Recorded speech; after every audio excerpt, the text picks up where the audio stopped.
En el centro de la pampa vive un pimiento. Sol y viento pa' su vida, sol y viento. Sol y viento pa' su vida, sol y viento. I'm Patrick Barnard. Welcome to the Pimento Report. Bonjour, ici Patrick Barnard. Bienvenue au Piment.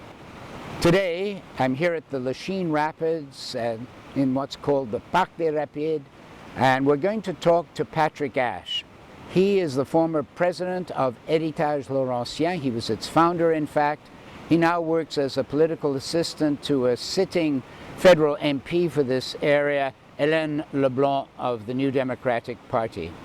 I'm going to be talking to Patrick Asch here about an idea that's really coming up on the political radar here in Montreal. It's a green belt and a blue belt, a connecting network of environmental spaces, natural spaces, linking river to river, green space to green space. Patrick Asch is one of Montreal's experts when it comes to this issue. We're going to hear what he has to say. Patrick Asch and I talked right by the edge of the powerful Lachine Rapids. That's the sound in the background that can be heard in this interview. I began by reminding Patrick Asch that he told me some time ago that when he first advocated for a nature park in LaSalle, the mayor of the time, Monsieur Michel Leduc, really resisted the idea. But when Monsieur Leduc finally left office, he told Asch that nothing had made Leduc more proud than the creation of the Parc des Rapides that Patrick Asch had to argue for so very vigorously. That's what happens. You have to take in context that people in politics have run their busy lives. People in politics very often have other interests, other issues that they deal with.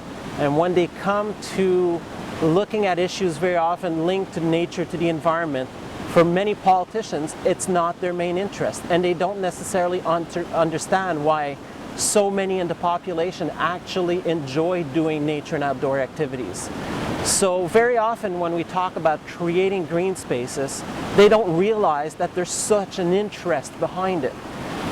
The original mayor in LaSalle, when he looked at this, he initially, being more of a businessman, a doctor, he looked at this and said, well, you know, who cares about green spaces? Parks with grass, yeah, that's fine, but that's about all we need. He didn't realize that bird watching is actually the second most popular pastime in North America, right after gardening. That one of the most popular activities is biking, walking outdoors. There's nature activities on the water, nature activities along the shores, and all this is extremely popular to the point where you're talking about really nature and outdoor activities is about $2 billion being spent by residents of the metropolitan Montreal region. With so much money being spent, it's understandable that the more green spaces that we develop, the more attractive areas, parks that people get to enjoy, the more they actually spend money locally doing activities in these green spaces, and the more residents enjoy living in their communities. So if you take a mayor who wasn't too interested, creates a park, and all of a sudden he gets so many positive comments from citizens, he gets actually housing value that increases, very often by over 30% next to these green spaces. He gets more companies who want to establish themselves in their cities because their employees are going to have areas to enjoy themselves nearby. All this essentially creates a better community, and once a mayor, once a city councilor realizes this, he realizes that really protecting green spaces is not a cost. It's actually an investment. It's an investment that makes the community much more attractive and increases the value of the community as a whole.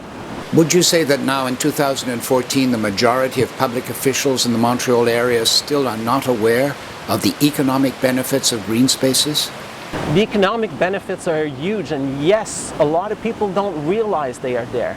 Very often they'll hear about the common everyday things that we hear in environmental issues, that it helps for the health, it helps for generating more exercise, and other aspects like that. But for city managers who have to deal with dollars and cents, who have to deal with how much income they get and how many expenses they have to put in, they don't necessarily see the link automatically.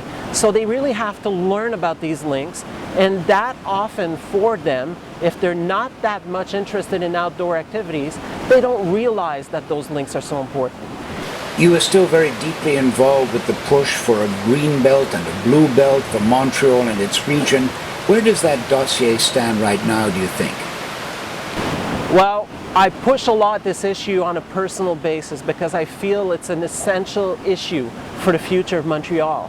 However, in all honesty, from the time where I was the chief delegate responsible for pushing green issues and linking the community to the city of Montreal from 2004 to 2006, we created a policy for natural areas. Since then, since 2006, we've systematically seen that budgets were not spent, even though politically they said, oh, we've got $12 million a year, which was really insufficient to do everything that had to be done. Well, they decided in general never to spend that sum. Since then, we find ourselves with very little, less than 6%, when the international goal for protected areas is actually to have 17%. The city of Montreal has less than 6%, and what little it has left will never reach that level because we're losing the little bit that's left as it is, day by day, month by month, year by year. So we're in a situation where we need to have a gain of interest, a realization that we are actually losing an investment that could be very, very precious to the economic development, to tourism as well. There's $646 billion being spent by Americans every year doing nature and outdoor activities. If they come for tourism, if they come for recreational activities in Montreal, for our festivals, if we had them stay one extra day to enjoy the largest urban rapids in North America, to enjoy the history that's linked to our natural areas, this would be a major economic boost. But we need to start promoting the benefits and the interest and the activities, not just for tourists, but for residents as well. And over time, this will be millions of dollars spent in our communities. Do you think you could persuade Mayor Coderre now, today, in the same way that you persuaded the mayor of LaSalle almost a generation ago, that Montreal today needs a major environmental project for its 375th anniversary in 2017? I believe it's something that has to be done. There are reasons why Montreal turned away from the river. The polio epidemics from the 1920s to the 1940s have passed. We now manage our sewage much better than it was before then. And these problems, having been settled, mean that we can actually have a river that's open to the community again, that the community can enjoy. The old ideas of landfilling our waterfront are passé, and now residents want to enjoy their waterfront. So we need to create something with this. Now you've talked about something that would go from here to the Douglas Hospital to Angrignon Park, along the Falaise and out to Meadowbrook. What is the role of the Falaise and Meadowbrook in that kind of concept? The concept of creating a green way involves creating a series of corridors where wildlife will be able to travel. Depending on the species, some will travel much more easily. Birds, for example, on two sides of a highway, will travel from one forest to the next. Now, the Falaise Saint-Jacques is a key area that remains, that has a fair amount of biodiversity to it. And it would also be a very good area if we created a corridor as part of this greenway to link it both from the waterfront, the Lachine Rapids, to Angrignon Park, to the Falaise Saint-Jacques, and then to Meadowbrook Park, the future site that's being proposed by so many people. All this would allow for wildlife to travel through and would also allow for residents to be able to enjoy this corridor all the way from inside the city to the shoreline. Sol y viento pa su vida, sol y viento, sol y viento pa su vida, sol y viento.